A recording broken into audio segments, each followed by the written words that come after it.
Hill Dickinson Stadium on the banks of the River Mersey has waited very patiently for the first visit of their neighbours in Reds. Arsenal side arrive licking their wounds somewhat after their Champions League exit, but there can be no better game to get up for and to put their poor away run firmly to bed than this one. Everton, meanwhile, will look to put a dent in Liverpool's push to get back to the top-tier competition. The Blues themselves, of course, have got European ambitions to aim for. It is the 248th Merseyside Derby, the very first at the Hill Dickinson Stadium, and it all gets underway at 2 o'clock. That is when we have got live audio commentary of all the action on LFC TV, All Red Video and the LFC Match Centre as well. Yeah, welcome along to today's Matchday Live. Gary Gillespie and Jason McAteer here in the studio for this one to look ahead to the game. Lots to come from them very shortly. First, though, let's get over to the Toffees' plush, relatively new surroundings. Standing by is Neil Mellor. First, though, Peter McDowell is there with all the team news. Pete. Yeah, thank you, Becky. The sun always shines on the righteous. They say it's a beautiful day here at the Hill Dickinson Stadium, and it is one of those historic occasions, but both managers will feel that they have bigger pictures to paint almost, with the 3 points being so crucial for this one today. So let's confirm the team news for you then, and it's 4 changes from last time out for the Reds, an attacking looking lineup for them as well. The 11 in full then, Mahmoud in goal, who will play in his first Merseyside Derby. Virgil van Dijk as well. If he were to score, actually, he'd be the second oldest to do it since Gary Mack. It's almost 26 years to the day since that famous goal at Goodison Park. Konate, Florian Wirtz in the side as well. Dominic Szoboszlai, he's now Liverpool's top scorer. Now Hugo Ekitike is absent. 12 goals he scored this season. Premier League appearance 100 for Liverpool this afternoon as well. Mo Salah a goal away from going level with Steven Gerrard on a Merseyside Derby all-time record. He's on 8 as things stand, 13 games, 8 goals, 3 assists, and this, of course, emotionally will be his final Merseyside derby. Alexander Isak gets the nod as well to start the game. Curtis Jones as well. His first Liverpool goal was against Everton, you'll remember, back in 2020. Will he or Dominic Szoboszlai get the nod to play at right back? And then Gakpo, Robertson and Gravenberch complete the 11. Most of note, and you're speaking to lots of Everton fans around the stadium, they were fearful that Rio Engamo was going to start today. He's hoping for a derby debut. A goal would see him take the record for the youngest ever derby goal scorer. 17 years and 233 days he is for age-wise Liverpool's not-so-secret weapon. LFC TV's secret weapon is stood alongside me in the form of Neil Mellor. First look at the surroundings, what do you think? It's okay. Yeah, it's new. It's unknown. You know, when you went to Goodison, you knew what had happened there. You knew about the history. Very different today. It feels like a neutral venue because we've never been here before. Looks a lot cleaner as well, the new stadium. But it's all about what the lads do on the pitch. Let's talk about the lads on the pitch then, and certainly that team selection for Arne Slot. 4 changes, it is very attacking. Isak getting the nod, he feels he's ready to start a game of such importance again on the back of PSG. I thought it was a really hard team to predict this weekend. Weren't quite sure what the manager's thinking was on the back of the performance against PSG. You know, I thought the performance was there, the result wasn't. Ended up being knocked out of the Champions League. The right back was a question mark. You know, who would start right back? Obviously, Frimpong isn't starting. Other side, left back as well, Kerkez isn't starting. I think for me, when you play in Everton, you've got to think, who's experienced that fixture? You know, I was looking at our squad list thinking, there's a lot of players there who haven't experienced Everton away, Manchester United away. So Frimpong, Kerkez, there's 2 players. Isak, Wirtz, Ekitike no longer fit and available. Rio Engamo, a lot of players who hadn't experienced it. But looking at that starting lineup, it's attacking. We know how difficult this game will be. Isak playing as the striker. It looks like Gakpo will be off the left, Salah out on the right-hand side. And Wirtz trying to find that little pockets of space. And probably Szoboszlai to start in central midfield. You know, giving that energy, that mobility in there. And maybe Curtis to start at right back. But there is flexibility to change that. I think it's good to see Andy Robertson playing. You know, I think he's a player who knows this fixture really well. Now, that's no slight on Kerkez, but this is where you need to control that emotion because it's quiet now. Wait till kick-off starts. This home crowd will let the players know who haven't experienced Everton away just how tough it will be. I'm already getting a little bit of stick off the little lad behind the camera there that you can't see. But in terms of the bigger picture with this, you mentioned the word emotion there, and it will need the ice-cold veins almost. But both teams are in that position. Liverpool first and foremost, that this could open up a bit of a gap between them and fifth. 3 points is so big today. Yeah, absolutely. I mean, you're looking at the game last night, Chelsea-Manchester United. Didn't really want to watch it. I wanted both teams to lose. Ultimately, it was a good result when you look at it, because that gap now can be extended from Chelsea. And it also means that if we win our remaining 3 home games, Chelsea cannot finish above us. You know, neither can Brentford. There's 2 teams challenging. I think the big incentive for Everton here, and you're seeing a bit of noise and the fans are excited about playing us today, they can become in the conversation for being in the Champions League next season if they were to win today. And that's why it makes it a little bit bigger for Everton, saying about us doing what we need to at home. Some tricky away games starting with this one. So after yesterday's results and where we are, you know, yes, we want to win the game, but a draw isn't at the end of the world for us today. 17 defeats suggest that there has been plenty of times where Liverpool have struggled away from home today, but there will be a very predictable time in the game where they will struggle today. You know, they'll have to come up against the noise inside here and ultimately survive it as well. Yeah, absolutely. I think there'll be a lot of uncomfortable moments. We know about what the fixture means to the fans, of course. And I think because most recently they had such a great result against Chelsea, they've had an indifferent time here in terms of results, but to beat a side who are up there in Chelsea trying to challenge for the Champions League places, the other wins had been against sides who are nowhere near challenging, so I think that would give them confidence. But yeah, there'll be spells today where the players are going to have to really dig in, and that's where that experience counts. And whilst I'm saying a lot of players haven't experienced this game, Everton away, United away, think back to some of the games they have played this season, Inter Milan away, Galatasaray. That's intimidating games where they've had to handle those sort of experiences, but found it difficult. Just on Alexander Isak then, just to finish, he's a player that's obviously just making his way back now. Is this the type of game that will get you through on adrenaline alone, or do you think they will be sure that he's ready to at least play 75 minutes today? Yeah, I think maybe because Ekitike's injury may have influenced the manager to have started him. There was a lot of talk, would Gakpo be the striker? Would Liverpool maybe go with 2 sort of false 9, sort of 10s, if you like, which was a possibility. He was brought in for a lot of money. He was one of the best strikers in the world at the time when he arrived at Liverpool. We know he can score goals, and it's about him trying to influence games between now and the end of the season. Yes, he's not at the top level we know he can be in terms of fitness and sharpness. Give him half a chance. Give him half a chance today, and you fancy him back tucking it away, and all of a sudden he gets that connection with the away fans, which he struggled because of the injuries he's had this season. And go write himself some history, and so can Liverpool. We will confirm news of Everton's team when you see us back here in a couple of minutes. Oh, thanks to the lads. It is the day, Jace, that both sides of the city wake up with it, and not in the stomach. Is it fair to say we love it and hate it? I think Derby Days in equal measures. How are you feeling about this one today? Nervous. I think for Liverpool, though, you know, it seems to have come around quite quickly because we've had Champions League and we've had the City game, and all the noise and the pressure that's come with them as well has kind of taken our focus completely on that. And then this game, for me, it's kind of come around over the last few days. I've been a little bit busy as well. But yeah, I think for Everton, no. I think Everton have obviously, you know, where they are, the position they are, it's significantly important for both clubs. But for Everton, I think in their progression, moving into the new stadium, you know, how well they've done this season, you know, European football for them will be the next step.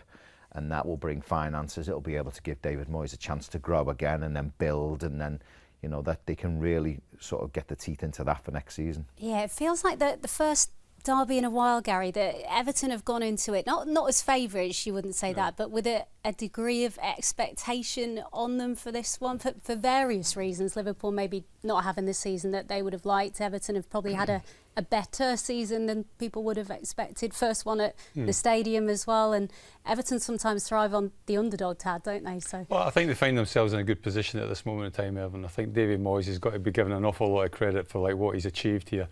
If there's ever a fit for a manager in a football club, it's David Moyes in Everton, and he's done exceptionally well. I mean, I think when you talk to like supporters, you talk to an Everton supporters, and you talk to Liverpool supporters. I know a lot of Everton supporters that they go into this game and like there's a trepidation about it. There's like, I don't think we can get any result. But then on the other, like the flip side is you talk to Liverpool supporters, and they're exactly the same. You're never quite sure going into a game of this magnitude and this standing that you're never quite sure what the outcome's going to be. You've got to like take your opportunities on the day, and whoever does that will come out on top. Hopefully it will be Liverpool, but there's no guarantee. Yeah, we're seeing the headshots there, Jason, of the team that starts this afternoon. Of course, Hugo Ekitike is missing from the Liverpool squad this afternoon and will be, unfortunately, for some time. It's the first time we've had the chance to speak about it since that injury against Paris Saint-Germain on Tuesday night, and that there's no other word than the boss used in the press conference, which is just devastating for him. Desperately, yeah. You could see him go down there untouched, and it's never a good sign when a player does that. You're hoping he slipped, and you're hoping the repercussions from that are not bad, but you know the outcome has been shocking, hasn't it? And you know, he's been one of the highlights of Liverpool's season.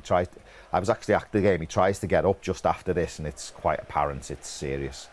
And then obviously he knows, and then the medical team are on, and then as the news has filtered out, you know, to the extent of what it's been, it's just devastating news because it's such a lengthy injury.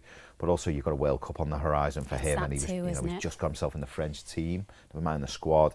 He's had a great season for us. He's been one of the highlights. Such a great lad as well, and for him to pick that injury up, which is not great because he's so quick and agile, you know, you're hoping he gets back to full fitness. Yeah, it's easy to forget. He only made his senior France debut back in September, Gary. As Jason says, we've just got to hope that he recovers well, and fingers crossed his age. He's obviously pretty young, and that could be on his side as well with an injury like this. Yeah, well, when you think we bought him in the summer for what, £75 million, hadn't even had a cap for like his national side in France. I mean, it's a lot of money to spend.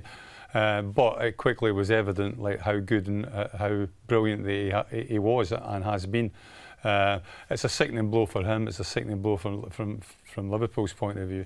But you do mention the fact that we were talking like just before, like in the build-up, we're talking about John Barnes had that injury, but it was towards the latter stages of John's career where he could like kind of change his from that dynamic kind of winger position to maybe more a central midfield more. But I think if you've got age on your side, then fingers crossed that'll be enough to keep him and get him like through this and hopefully a speedy recovery and a full recovery as well. Yeah, we wish him all the best, of course we do, in that recovery, Hugo Ekitike. His absence today, of course, means Alexander Isak gets an opportunity. Jason, Neil was just speaking there with Pete where he said it's an opportunity for him and hopefully he can grasp it at the Hill Dickinson. Possibly premature. I know he started the game against Paris, which raised a few eyebrows, but you know they've obviously got a position of where he is with his fitness. And would he have started the day if Ekitike had been fit? Possibly not. Maybe, you know, the way he went against Paris, the manager signified how he would like to start with the two up top, but I'm not sure whether he might have started today in that kind of system had Ekitike been fit. But today, listen, he gets his opportunity and it's more minutes for him, you know, to pick up sharpness, match sharpness. Yeah. I mean, like Gary, I'm sure will back me up here, you can do as much training and as much stuff in training and match, but you're never up to that speed, you're never up to that quality unless you get match minutes, and he will get them today. Yeah, the boss did say in his press conference on Friday, Gary, he's not ready for a full 90 yet, and he would have preferred to ease him in gradually, but circumstances as they are, that might not be possible. I mean, I was going to say like it's been a stop-start season for Isak, but it's never really started, has it? Like from like the day we actually signed him, there's been a kind of cloud hanging over him. So he's never really had like that run in the side. I think the one goal that we saw was at Tottenham when he got injured, when he picked up that injury. I think that's what Isak's all about. But we've never really like witnessed that over the course of the season.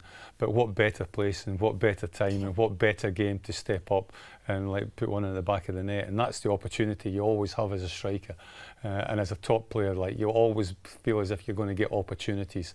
And like this is like the game to make himself a hero. Yeah, the stage is set for him today. Mo Salah always enjoys this stage in the Merseyside Derby. We'll see some stats from him in just a minute. But just in terms of his recent form, Jace, he's probably looked sharper than we've seen him for most of the season. Had a good performance and a good goal as well against Fulham. No minutes in that first leg leg against Paris Saint-Germain, but then comes on, of course, for Hugo Ekitike in the second leg, and was also in the thick of a lot of the action in that one as well. It depends on how you look at it with Salah. Listen, he missed out against Paris, didn't he, a couple of times in the starting 11, but you know, from a positive spin on that, he's probably benefited from the rest, as you've said. You know, and when he's come on, I mean, he come on second half, he looked sharp, didn't he? Fulham, you know, he looked sharp. He probably, listen, I'm not going to sit here and lie. I think he would have been extremely disappointed not to have started at Anfield against Paris. The enormity of the game, the fact that he might have felt it might have been the last opportunity to play for Liverpool in the Champions League. You know, he would have been really, really disappointed. I was in Paris where he came out and trained. He did extra after the game. You know, so his professionalism was there to be seen, whether that was for a visual thing because everyone was there. I doubt it. You know, I think he's a really good professional. Yeah. It would have been for him. But he gets his start today. I think for the team selection, I think it's important that players who start in today's game have experience of this fixture. Yeah. It's a massive game. It is the first one at this new stadium, but the enormity and the pressure and everything that comes with the derby will be there, and I think experience is vital in this fixture. It's vital. So you've seen the likes of Andy Robertson start and he'll start, you know, so I think it's important that he was in the team selection today. He certainly has goal scoring experience in the Merseyside Derby. Let's have a look at his stats. He's got 8 goals and also 3 derby assists as well, Mo Salah, but one more would see him join Steven Gerrard as Liverpool's record scorer against Everton in the Premier League with 9 goals. Gary, we do know this will be his final Merseyside Derby, and Mo Salah loves to break records, so he will have his eye on this one, I'm quite sure. Well, I'd be shocked and really, really surprised if he didn't know that stat going into this game. I mean, it's a fantastic, I mean, as I say, every game that Mohamed Salah seems to play, it seems to be like the case that he's got a record to break. And I mean, Steven Gerrard, obviously a club legend like himself with 9 goals. It's only 1 goal. You wouldn't back against him not scoring against Everton today, and if he was to do so, I'm sure he'd be really, really proud of his achievements. But he's had so many achievements in a red jersey that, you know, you kind of just wax lyrical about the player. You saw that little video they did, like the amount of trophies behind him. I mean, that's as big a trophy cabinet as maybe some teams have got in the stadium. So yeah, I mean, he's been fantastic, and it wouldn't surprise me at all if he was to reach 9 goals against Everton today. We shall see. Quick word on the right back position. It could be Dominic Szoboszlai, it could be Curtis Jones. Good to see a Scouser on the pitch for the Merseyside Derby, Jace. But who gets that berth today, do you think? I honestly don't know. I honestly don't know. It's been such a problem area for Liverpool, hasn't it, from the beginning of the season. You know, so sad to see Conor Bradley as well with a really bad injury, and you know he's going to miss more months. And it's an area I think, you know, they're going to have to look at in the transfer market when it opens. You know, maybe to get some cover in that area. Listen, we've said it so many times this season. I'd like to see Szoboszlai in the middle. You know, where it's competitive. It's one of them games that's really physical. I'm not saying Curtis Jones is not physical, but I just think from a different dynamic, I think Dominic Szoboszlai offers something different than Curtis Jones. He's not as static. He's going to make Everton players, defensively minded players, think about his movement, think about his runs forward. He's most effective when he's going forward. Yeah, Curtis likes to get in there and play. They could get overrun if that's the case. So for me, maybe Curtis on the right and Dominic in there, but it's a toss of a coin. I don't know. Who do you think? It's been a problem all season, like the right back position. Dominic's, it's a catch-22, isn't it? I don't think Curtis Jones is comfortable at right full-back, whereas I think Szoboszlai is more comfortable at full-back. But in saying that, is Szoboszlai more effective in the centre of the midfield? Yes, I do think he is. So it's a hard call from the manager. I'm a bit like Jason. I think it's a toss of a coin, throw it up and see what it comes, how it lands. I think Curtis Jones will play there, and I think Szoboszlai will stay in the middle of the park. OK, we shall see how they line up. For now, let's cross back over to Pete and to Neil and get a full rundown of the Everton starting 11, lads. Yeah, and it's a win that would take them within 2 points of Liverpool, so you do sense that bit of nervousness with the fans that have been coming over in the last 10 or 15 minutes, and they're confident enough to think that it's worthwhile renewing their passport as well. It would be European football for the first time in the last 10 years, which is incredible, really. So the tried and trusted for David Moyes, where his starting lineup is concerned, it's exactly the same 11 from last time out, and that means it's Jordan Pickford in goal.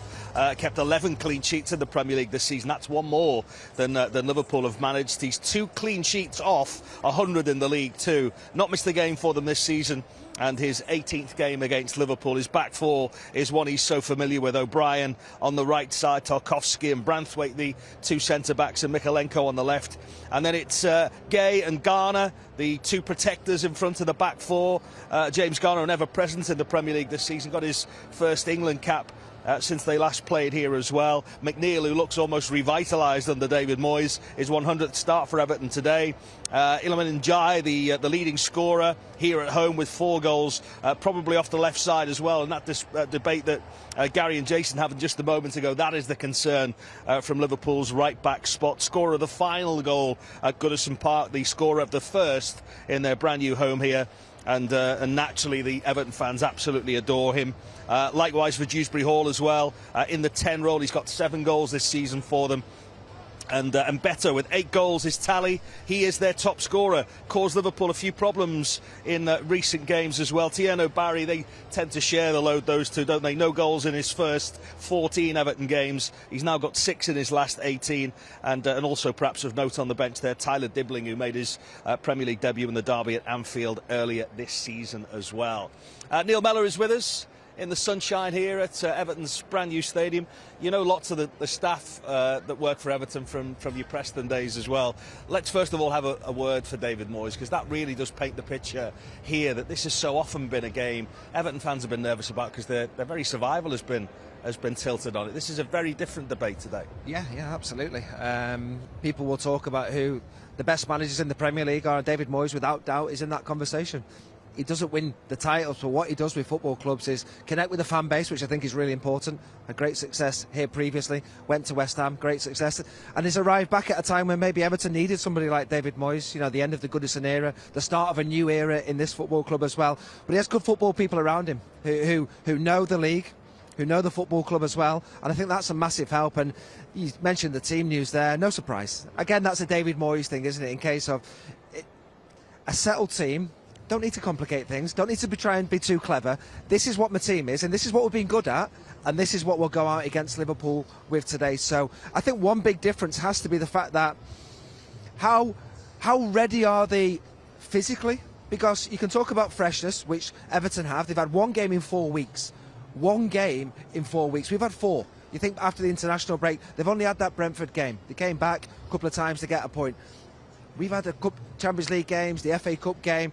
So sometimes that rhythm isn't quite there, and I'm hoping that'll be the case for Everton today. As much as it's unchanged, just that 1 game in 4 weeks, I wonder how much rhythm will be in that performance today. They'll feed off the crowd, yes, but the rhythm in the performance is completely different. And I also wonder how much of a deal David Moyes and his staff will have made of the fact that Liverpool have lost their last 4. I mean, these are numbers that go back to 2012. They haven't gone 5 games on defeat since I think it's 2008-9 season. It's almost uncharted territory. Will he be looking at that to say these are vulnerable, or they're ready to bounce back? Be careful today. Bit of both, yeah. I think obviously you can't underestimate Liverpool. They'd be silly to. I think they'd be well aware of sort of the inconsistencies that Liverpool have had all season. Not just recently, but also away from home in the Premier League. Also after European games, I think that's been a big factor for Liverpool this season. You look at how many games we've lost this season, and a lot of them have certainly been after those European games. This is another one of those, albeit we feel like we've had longer recovery for it. If Liverpool are at it today, we win this game. And I think David Moyes and Everton will be well aware of that, full of confidence. They're going well in the league, they're talking about Europe, maybe beating Liverpool, but don't underestimate the quality Liverpool have in that starting lineup. And David Moyes wouldn't. Also talked about the nervousness before. They've lost 6 here, Everton, this season. That's comparable home form with the bottom 5 side. So albeit they had a great result against Chelsea, they have shown real vulnerability in this stadium. Got beat to Spurs at home. Who gets beat to Spurs at home? I mean, ultimately for Everton, the first game was always one of the biggest, the Brighton game. They won that one. It meant a lot to the crowd here. And this is another one of those big games. I don't think they've won enough of those big games, and so You look at teams who've gone into new stadiums, think of West Ham, I think of Tottenham in recent times, and that first season, I put Everton in that bracket of team. They've all struggled with inconsistencies, and that's the same for Everton. Their home form is similar to our away form, and we would say that we've had a few issues away from home this season. But this is a different game. The amount of times we've been here, Pete, over the years, I'm talking back to Goodison, away at Everton, and thought, fancy our chances here. When we've been competing to win the league, and you look at Everton lower down the league table, one win away at Everton in 10 years. We've been miles better than Everton in 10 years. One win away, this is difficult, regardless of where the teams are in the league table, and we're close at the moment. But yeah, this will be, I'm looking forward to it. I am looking forward to it. Just briefly, how do Everton almost meet that challenge head on, to the pressure that lots of people have got these down as favourites against Liverpool today, such as the struggles that we've talked about already? That is a different kind of pressure for the home team today, isn't it? Yeah, absolutely. Favourites, really? Okay. With some people. I'm not sure about the bookies. Yeah, well, they fancy the chances. Yeah, absolutely. I think that's credit to the position Everton have put themselves in. You know, the fact that they know that they are genuine European contenders with a number of teams this season, and a chance to reduce the gap. But always to beat Liverpool is a big incentive for Everton. That will never change.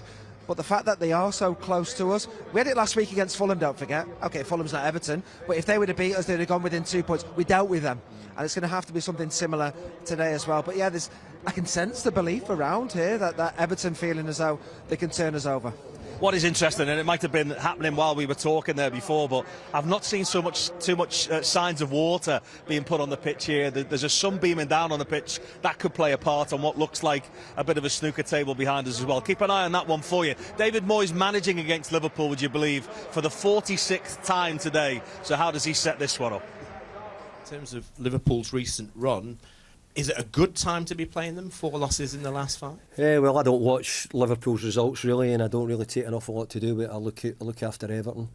So my job's to see that we try and do as well as we can with a good point at Brentford, considering where they are and know them in a similar position as us, with a good home win before that. So I can only focus on us, and hopefully that we can keep it going. As I said, we've got 6 games in the Premier League to go, and we're in with a shout. So hopefully we'll be able to keep that going, certainly up to the last few games. It's the chance for 3 consecutive wins at home as well for the first time. How significant do you feel steps like that are when you're settling in?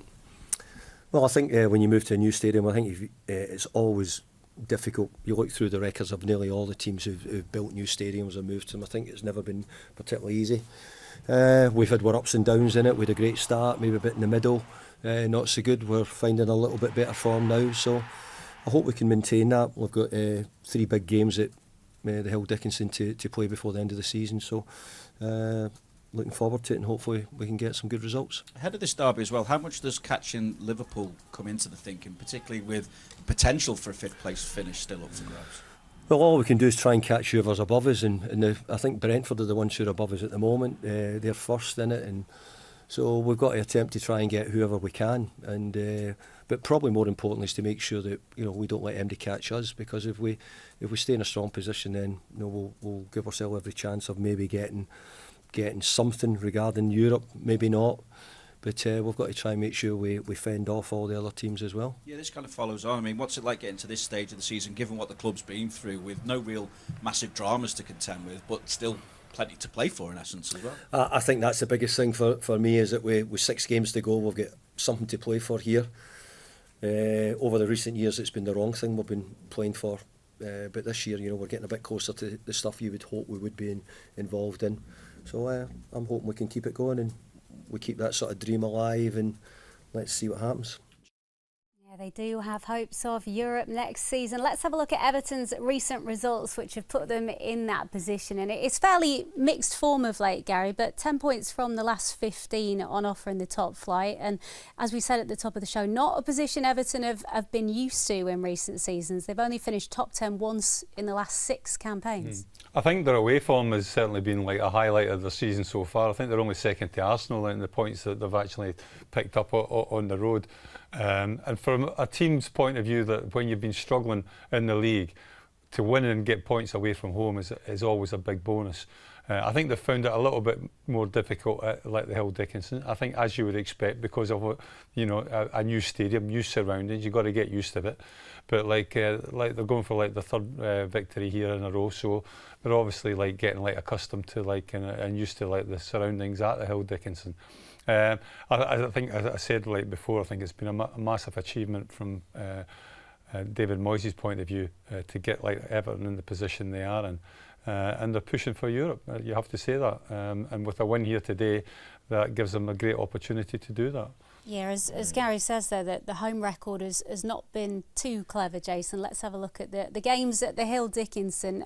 It was always going to take some time, wasn't it? But they've only won 6 out of 16, but 2 on the bounce at the moment. And in terms of Europe, they will be looking at least Europa League, you would think. Yeah, changing home environment does play a big part, and plenty of teams have struggled to settle, haven't they, when they've moved into a new stadium and, just to get familiar with their surroundings. But I think that's even testament to how good the season has been for Everton. When you think your foundations is your home form and then you pick up points as many as you can away, will kind of determine how good your season is. It's been the other way around for Everton. But Gary's right, they've picked up, they've the form guide, last 2 games they've won there, they're going for the 3rd in a row, aren't they? And the last 5 games, only 1 defeat. They're in a good place, Everton. Listen, we know, David's quality, his organisation, honesty, and commitment to the cause, and the players are all singing on the same song sheet right now. And in this game, I think they've had their joy by being physical against Liverpool. They have enjoyed the battle, Liverpool. When it becomes to a physical battle, I was at the last game last season, and they made it very tough for Liverpool. They're in their face, long balls. They win the strong percentage of the second balls in the final third. They create chances from there. They high press, they gamble, and they get their luck against Liverpool that way. In terms of the Hill Dickinson and the stadium, as Jason says there, it does take some time to adjust. I think the Chelsea game a few weeks ago, Gary, obviously a massive result, but David Moyes said as well, the atmosphere in that game felt like a little bit of a turning point. It was the most that it's felt like home, a bit like Goodison. I mean, Goodison, especially in these games, was a bear pit at times, wasn't it? It was so on top, but you would imagine today they will do their best to try and replicate that. Yeah, I think it's trying to create these little pockets or like these ends or like whatever. I mean, I speak to quite a few like Everton fans, and like I always like when I've been watching it on the television, when you went to Goodison, the Gladys Street end, and it was like a raucous kind of like area. It seems as if like there's pockets all around the Hill Dickinson that are like that, but not en masse. And I think they've tried to create this with like the flag waving thing. I think there's Everton, what is it, 1888 or something like that. Like they're trying to create like this atmosphere inside the stadium, and I think it'll take time. I think it always does in a new stadium. But if they can get that kind of like atmosphere that they had at Goodison, probably won't get it just quite the same because it was so close. Like Goodison, it was like quite close to the pitch, and like it was enclosed and like that kind of intimidating atmosphere. Top, wasn't it? And it's maybe not the same sort of like intimidation at the Hill Dickinson, but I think they're gradually working towards that. Results will help as well. If you're getting wins and you're getting results here, then that's going to help as well. But they're slowly building, and the team, as I say, it's whether David can take it to the next level like next season, because expectation level will be such a higher starting point next season because like what they've achieved this season. Yeah, we're seeing the Blues head out for their warm-ups there at the Hill Dickinson Stadium in the sunshine. Jason saw Kiernan Dewsbury Hall in the tunnel there. He is maybe a signing that was slightly overshadowed by Jack Grealish, of course, in the summer, but if you ask a lot of Evertonians, I think they would pick him out rather as one of the standouts from this season, certainly in terms of his creativity and what he offers, which Everton haven't really had that for quite a while. Yeah, it's funny because you get asked this question, don't you, quite a bit, who's been the best signing of the season? And I think people tend to go for more fashionable football clubs or more fashionable signings and stuff. For me, he's been up there as one of the biggest or one of the best signings. I think the recruitment's been good at Everton this season, but again, I think that plays into the new stadium. Would Jack Grealish go to Everton on loan if it's a Goodison? Maybe not, because there would have been a few offers there. But then you walk Jack around the Hill Dickinson and it's impressive, and it's like, come and play for me. And David's very good at his man management skills and the way he talks and the way he approaches his recruitment. And I think he's enticed Jack to come. But Dewsbury Hall would be in the same bracket. There would have been plenty of players. I think when you look at Dewsbury Hall, you look at Njai, you look at Jack Grealish. Obviously, he's not going to figure it at the end of the season. But these are the three players that Everton never really had that kind of ability to be intricate, be creative, basically. I mean, it always kind of when you talk about Everton, you talk about maybe a Beto up front with a small man next to him, and you never really had these creative players that can really cause you problems. Dewsbury Hall is one of these players that can cause you problems. He gets in pockets of little space, and then Jai as well is one of these exciting players that can go past people and take people on. Yeah. The big problem that they've had is who's the centre forward, Beto or Barry, and Beto, I think, is the more dangerous of the two from my point of view. Probably the more physical of the two players, and certainly in a derby. Yeah. Last season in the derby, he puts himself about and he messes like centre backs about. Yeah, he's up for the fight. Yeah. He could have a claim, actually, when you look at his numbers, of being one of the most informed strikers in the Premier League right now. He's got 7 Premier League goals, but 6 of those have come since the turn of the year, and he's actually got 4 in his last 5 Premier League games. That's what strikers are like, aren't they? They're quite a temperamental character, aren't they? In the sense of, when it's not going well and they're in a barren spell, it can take a little bit of time to just get back on the score sheet and then get back to finding that confidence to put the ball in the back of the net. But once that first one comes, then they'll go and get a second, a third, and they live off confidence, don't they? And he's in a real purple patch at the minute, isn't he? And he's finding the back of the net. Confidence is there. But again, like Gary was saying, he's got players who are going to give him them opportunities. Dewsbury Hall, unfortunately, Jack Grealish is injured, but Njai's industrious, but Dewsbury all gets in them little pockets, and once they strike up that relationship and they get on the same song sheet, then they become a real threat, and I think that's where Everton are at the minute. I think Garner as well, you've got to throw him into the equation as well. I think he's had a fantastic season, hence the reason why he was picked for England, wasn't it, just recently. Good little player that sometimes goes over shadowed a little bit, but he's certainly a player to watch as well. Yeah, they are in a good moment, Everton. OK, social media viewers will be leaving us very shortly, but our build-up continues here on LFC TV and All Red Video. Head to liverpoolfc.com/watch for details of how to subscribe if you do want to stay with us here on Matchday Live. And there is plenty more to come pre-match. We will hear from Arne Slot and Alexander Isak very shortly. We'll hand over to Steve Hunter and Phil Thompson, who will guide you through all the action with our live audio commentary service. Then come full time at the Hill Dickinson. Tomo will head into the studio and join Jason and myself to assess the game. Then our post-match show will be available to listen to in the reaction later on, the club's official podcast. You can watch the full game too on LFC TV tonight from midnight. And Neil Mellor is back with all the key moments from today's game on the Premier League review show. That is at 6 o'clock on Monday evening.